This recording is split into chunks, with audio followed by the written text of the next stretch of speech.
오늘은 마가복음 429절 맞습니다. 서기관이 지금 예수님께서 지금 답변을 주셨죠. 서기관 질문이 가장 큰 계명이 뭡니까? 첫째 무엇이냐 질문에 대해서 하나님 사랑과 이웃 사랑이라는 말씀을 주셨을 때 저는 그분께 말했습니다. 찰나하셨습니다. 자기도 이렇게 동감한다는 것이죠. 그러니까 이제 예수님의 그 답변이 내가 이제까지 율법을 깨닫고 배운 것에 대해서 자기가 답을 알고 있는 내용들을 똑같이 말하는 거예요. 그때 뭐예요? 어글이 내지 너무 기분 좋죠. 그래서 이제 잘했습니다라고 이제 동조합니다. 선생님 아직은 예수를 믿는 사람이 아니죠. 믿는 사람이 아니고 이제 아직 믿음이 없는 상태죠.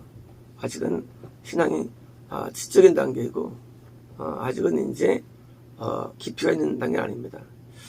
신앙이 지식이 필요한데 이 지식이 바른 지식은 믿음으로 인도하는데 이 서기관이 지식이 좀 바라요. 바른데 아직은 이제 구원에 이르지 못하는 단계이고 아직은 이제 믿음으로 이르지 못하는 겁니다. 당신이 진리로 말씀하시는데 이제 자기가 생각할 때 이건 진리라는 겁니다. 이것은 진리라는 것이고, 그러면 그 당시 당시 서기관들이나 바리새인들이 이걸 진리로 여기지 않았을까요? 과연 그들은 뭘 진리로 여겼을까요? 그들은 이걸 진리로 여기지 않았다는 것입니다. 당시 사람들이. 왜냐면 바리새인들에 대한 그런 이 말씀에서 그 사마리아인 비를 통해서 제사장과 레위인이 사랑하지 않고 이렇게 이제 하는 행동을 통해서 그 이웃 사랑에 대해서 말씀하시는데, 그것은 당시 사람들이 율법에 매워서 사실은 율법을 잘 지키면 하나님 사랑이 돼 있어요. 근데 이제 율법을 덜 지키니까 사랑이 도달 안 됐는데, 사랑이 도달되지 못한 율법 상태를 말씀하셨고, 이 당시 사람들이 구원받지 못한 이유에 의해서 그들이 율법에 매였을 뿐이지 율법을 행하지는 않은 것입니다. 우리 유대인들이 율법을 지켰다고 알고 있습니다. 오늘날 기독교인들이 유대인들 율법을 지켰다 지옥과 썰어봤습니다. 그렇지 않습니다. 율법을 안 지켰습니다. 요한복음에 많이 나오죠. 율법을 지키지 않았다고. 그러니까 그들이 아직 자체에서 이해 못하는 거예요. 왜냐면 율법을 지킨다는 것은 껍데기와 메인이 있는데, 본질이 있는데, 그들은 남들이 보이는 것만 지킵니다. 남들이 보이는 거, 율법 가운데. 그러니까 탐내지 말라는 거 안 지켜요. 안 지켜요. 그러니까 그 부자 청년도 나눠주려니까 못 지키는 거예요. 그러니까 이제 이들이 지킨 율법은 남들이 보이는 율법이에요. 그리고 자기들은 죄다 착각하는 거예요. 율법을 지키면 하면 사랑하는 단계로 이행되게 돼 있어, 원래요. 그게 원리도 되는 겁니다. 이런 거에 우리가 이제 어릴 때 자녀를 키울 때 냅두면은요 다 불효자가 돼요. 이상합니다. 어릴 때 하나님의 교훈 말씀으로 잘 치리하고요 가르치신다면 나중에 효자가 돼요. 효자는 진짜 효자가 되는 거죠. 이거 보고 우리는 이런 데이터 가지고 많은 생각을 하게 되죠. 이상하다. 많이 혼내고 많이 꾸중한 그런 자녀는 효자가 되는데, 이상하게 혼내지 않냐 꾸중하냐고 저보다 반항가 내지 부족이 되더라고요. 그것은요 율법과 사랑의 관계를 모르기 때문입니다. 사랑은 율법의 준수에서 나와요. 또한 사랑은 죄의 삶에서 나와요. 사랑이라는 게. 그래서 죄 많은 여자가 막 사랑하니까 막 눈물 줄이 썸받으니까 이거 많이 사랑한 것은 말씀하죠. 주사람 때문에. 뭐냐면 우리가 알고 있는 신앙이라는 것은 사실은요 사랑을 만들어내는데, 계명 준수와 죄 싸움은 사랑을 만들어냅니다. 실제로 만들어내는데, 그런데 이 유대인들이, 당시 바리새인들이 율법을 안 지켰거든요. 쉽게 말하면 아니 보는 것만 지켜요. 아니 보는 것만. 그래서 외식하는 자들이 위선자들이죠. 진짜 정말 남이 보지 않는 거 율법 가운데 안 지켜요. 남이 보는 것에 익숙한 사람들이 있어요. 남이 보는 것만 그 사람이 있고요. 이런 형태의 사람들이 교회에도 있습니다. 남이 안 보면 절대 안 해요. 봐줘야 돼요. 남이 인정을 받아야 되는 거예요. 누구한테. 이런 형태의 그 삶은 이게 진보가 안 됩니다.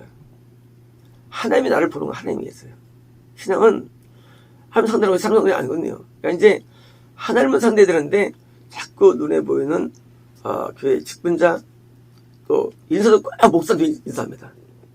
인사할 때 어느 정도와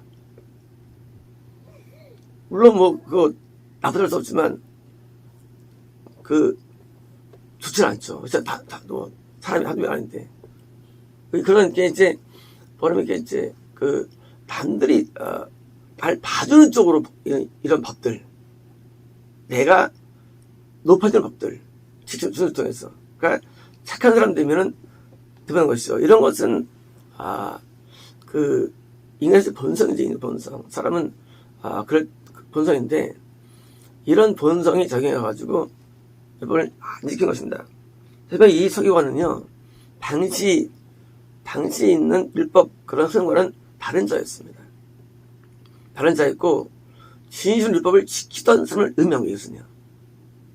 이것은요, 율법 진실을 지키려는 데가 이게 생긴 것이지, 이것이 아니면 이게 안 생겨요. 그리고 하나님의 사랑이 뭔지 모릅니다. 이게 뭐든지요, 해본 사람이 알아요. 뭐든지요. 하나님 안 사랑하면 사랑을 몰라요. 저는 이 목사님이 저한테 이렇게 부탁을 해도 전화가 옵니다. 박사, 나 오늘 체했는데 목사님 기다리세요 하고 바로 달려가서 죽은 사드리고 같이 대화하면서 합니다. 그렇지, 결혼 기념일 되면 두 분을 모시다가 좋은 식사를 제공해드리고, 왜? 교인이 없으니까. 교인이 없으면 나밖에 없으니까 모두 감당합니다. 그런데 그것이 항상 기뻐요. 늘 기쁩니다. 왜냐면 나는 목사님을 사랑하고, 그리고 목사님에 대해서 저는 은혜를 받았다고 내가 여기기 때문입니다. 그러니까 목사님이 어떤 경우를 할지라도 저는 항상 이렇게 열린 마음으로 살았죠. 사람이 내가 누구를 존경하면 그 당연히 거기에 의해서 나오는 사랑, 애정 표현이 있습니다. 애정 표현. 이 사랑은 이게 숨기질 않습니다. 애정 표현이에요. 애정 표현이요. 남녀 가운데도 이제 경동 남자가 무뚝뚝하다 하지만 사실은 그 애정 표현이 있어요. 그것은요, 사랑에서 어떻게 비춰지는 뭔가 나중에 표현됩니다. 작게 크거나. 그 사랑이 표현될 때 우리 이제 만족을 누리죠. 그 애정 표현이 반드시 나오게 됐어요. 그런데 아까 말씀드린 이런 그 율법을 지키는데 남들이 보는 걸 지키는 사람들은요, 애정이 없으니까 이게 없는 거예요. 사랑 없는 준수, 자기를 위한 거죠. 이를 구원 만나니까. 그러니까 사랑이라는 것이 율법 본질인데, 요 본질에 도달하기 위해서 먼저 율법을 지켜나갑니다.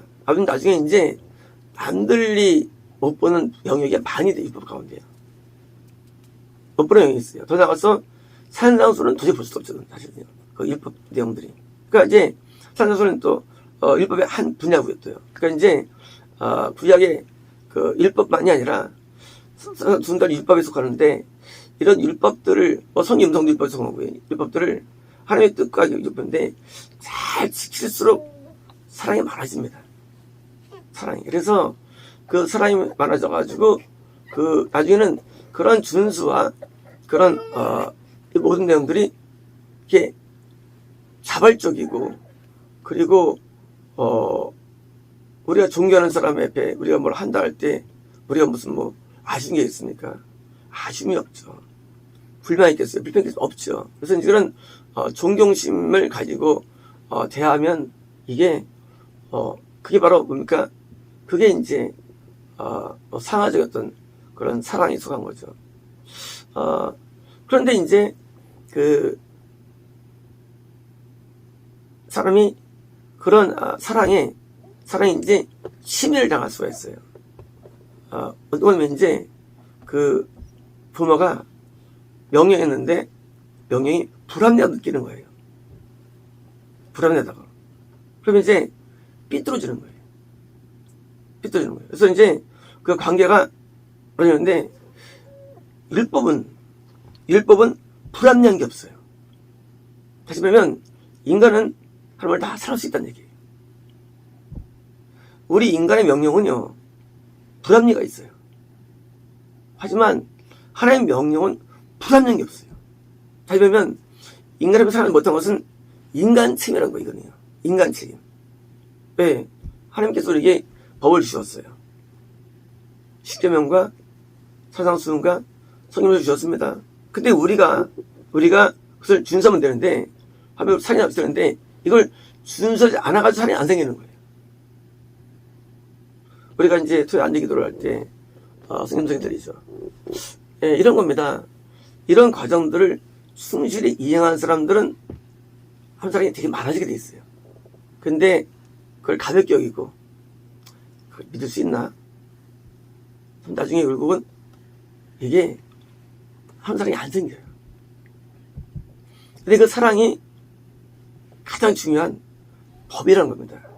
이 서기관이 이걸 깨달은 거예요. 다시 말해 서기관은요, 굉장히 깊은 사람이에요. 그래서 이제, 말씀하는데, 하나님은 한 분이시며, 근데 서기관이 말하는 내용이, 십리명기 말씀을 인용하죠.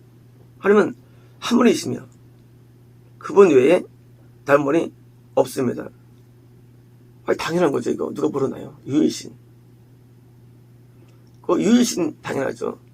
이거는 이 하나님의 무슨 개념은 유일신 개념이 아니라 우리의 사랑의 대상이 하나님을 의미하죠. 그러니까 세상 모든 종교들은 하나님을 섬기지만 사랑하지 않습니다. 힌두교도 그렇고 사랑하지 않아요. 자기가 믿는 어떤 그런 그 신을 사랑하지 않아요. 복종만 해요. 알라 믿는 사람들은요, 알라 신 사랑하지 않아요. 그들은 사랑이 없어요. 그냥 그 신에 복종하기 위해서 살아갑니다. 그러나 기독교는 그렇잖아요. 기독교는 그 한 번을 사랑하는 거예요. 그게 다른 겁니다. 인간과 하나님의 애정이 가능한 부분이에요. 애정이 가능한 것이고 그걸 증명한 자가 다윗입니다. 다윗을 증명했어요. 하나님과 인간이 사랑을 나눌 수 있느냐, 사랑을. 근데 다윗이 그것을 증명했어요. 우리가 야곱을 볼 때 야곱이 참 흠도 많은데 그가 베델에서 올라갈 때 성전을 짓겠다고 말합니다. 이랬을 거예요. 당시 나이가 아주 빠르면 한 60세 될 거고 요즘 80세 될 텐데요. 그때 그 나이 먹도록 하나님을 많이 사모했는 것 같아요. 그러니까 성전을 사모한 거예요. 성전 뭡니까?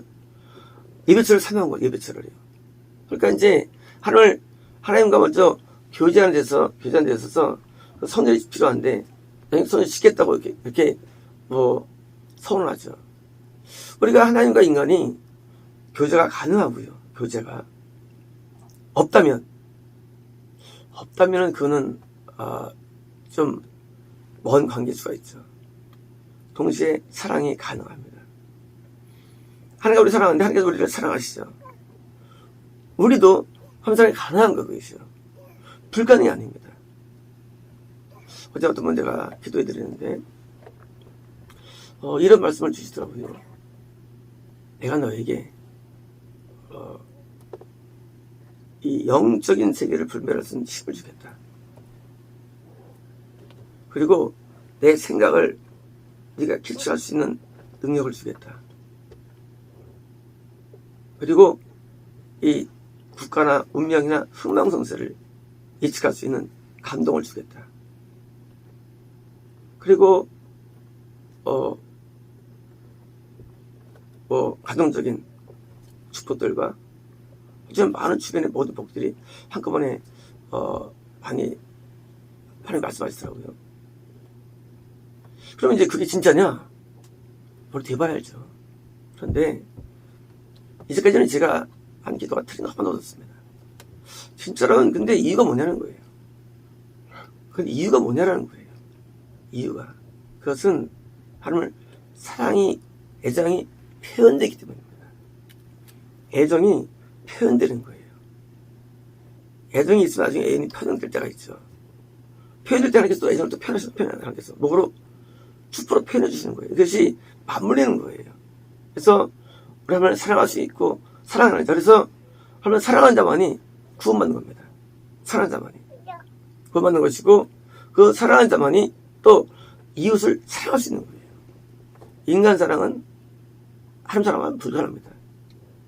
그것은 사실은 다 계산적이고 다 자기 이익적이지 도덕적이지 진짜는 생길 수 없어요. 하나님의 사랑은 아가페고 무조건적입니다. 그래서 이해를 못해요. 하나님 사랑하는 사람들을. 왜요? 세상에서 이해 못했는데도요. 세상은 계산으로 움직여요. 계산으로. 이익으로 움직여요. 그러나 하나님 사람들은 계산으로 움직이지 않아요. 사랑이 계산이에요. 사랑이에요. 사랑이 계산이었어요. 계산이요. 그건 이미 사랑을 잃어버린 거예요. 계산을요.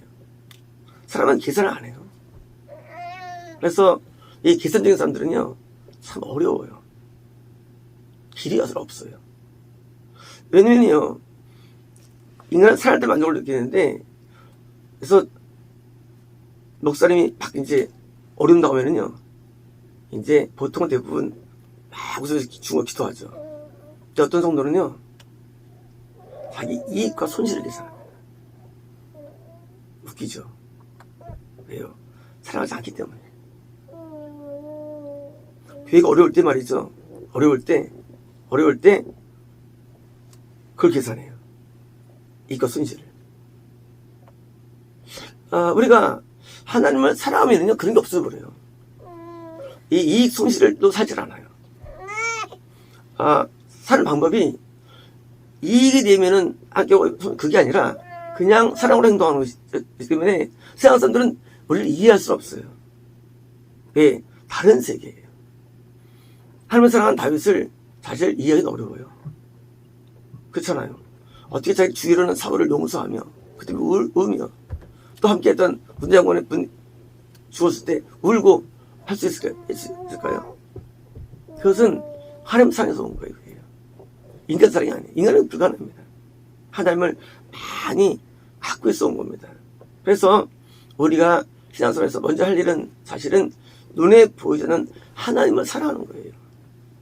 그것이 먼저 해야 할 일이에요. 그래서 하나님을 사랑하는 방법으로서 우리가 계명을 온전히 준수하고 그리고 이 죄를 많이 사함받고 그러면 사람이 많이 싹트게 되고요. 그 사람의 정점이 십자가입니다. 십자가를 지었고 제자들도 십자가를 다 졌죠. 십자가를요. 사실 그것도 애정편이고 인간에게서는요. 안드레는 액자로 죽었죠. 베드로는 거꾸로 십자가 죽게 되고요. 다 순교당하죠. 그러면 남들이 볼 때는 이것이 정선적인 종교가 아니에요. 왜냐면 이 모든 게 이익이 돼야 하거든요. 세상 원리는요. 근데 여기는 이익이 아닌 거예요. 결국 따라간 다음에 남은 건 순위밖에 없는 거예요. 뭐예요? 이게 신적인 사랑이에요. 하는 사랑. 이익을 위해 살질 않아요. 그래서 세상 사람들하고 우리 믿는 사람은요, 사실 어디에 대화가 어렵고 관계가 어려워요. 구조가 틀리기 때문에. 그래서 이제 세상 사람이 교회에 들어와서 교육을 뭘 받느냐. 그래서 이제 기본 교육을 받으면서 나중에 이제 받아가지고 좀 동화시키는 거예요. 그게 거듭남이에요. 거듭남은 서양 사람이 구원이라는 하나님의 사람이 들인데 과정에서 필요한 과정 이수받고 교육받는 거예요. 거듭남이라는 게. 그래서 이 불신자와 신자가 있는 건 아니에요. 그건 있을 수 없어요. 이 세계를 이해할 수 없습니다. 그래서 이제 불신자가 신자로 오기 전에 구원받기 뭔가 먼저 거듭남을 통해서 이 세계를 알고 배우는 시간이에요. 모험 선생 배우는 시간, 그것에 시간을 많이 드는 겁니다. 그 다음에 이제 구원되었을 때 이 세계가 들어 때문에 그래서 이 신앙은요 좀 오래 걸립니다. 사실은 이게 단떨어지질 않아요. 지식도 좀 어느 정도 완벽해야 되죠. 그리고 정확해야 되죠. 그리고 또 하나님을 사랑해야 되죠. 이게 안 되면 성도 못 가는 거죠. 그래서 하나님은 한 분이라는 그분을 사랑하는데 이 세상에는 또 신들이 많지 않습니까? 마귀들이. 그래서 이제 이 마귀를 사랑하는 사람들이 있어요. 마귀를. 마귀를 사랑하는 사람들은 우리가 이제 미혹에서 이런 건데 이제 그거는 잘못된 계명 순종 아니냐고 하면 그러 가는 거예요. 계명 순종이나 죄 사함으로 가면 절대 마귀 안 상하게 돼 있어요. 이 신앙 세계에서 그 계명을 따르면 절대 마귀가 안 붙어요. 그래서 이제 계명 순종과 죄 사함이라는 두 가지 이것이 하나님 사랑이라는 것을 열매 맺게 되고요. 그 사랑이 바로 요것이 열매예요. 그것이요. 열매. 그게 있으면 뭐예요? 있으면 천국이에요. 없으면 지옥이고. 그래서 열매 맺는데 한 3년 걸린다고 했죠. 일반 나무들은. 그래서 우리에게 귀를 주시고 그래서 하나님을 사랑하는 단계가 되는 것이 삶의 본질이고 의미가 되고요. 그래서 부모가 자식을 키울 때 자기 것을 입지 않고 주고 부모가 자식을 키울 때 자기 것을 내어주죠. 그 사랑을 키우죠. 마찬가지로 하나님을 사랑하면 내가 내 것을 내어주고 버리는 그런 사람으로 도달되고요. 그래서 서기관이 굉장한 사람임을 우리는 이제 알게 되고요. 하나님을 사랑하는 것, 감정이나 그런 자기 기분이나 그게 아니고 느낌이 아니고 이거는 실제 존재하는 것이고요. 그리고 하나님의 것을 또 열매로 흡연하는 것입니다. 마치겠습니다.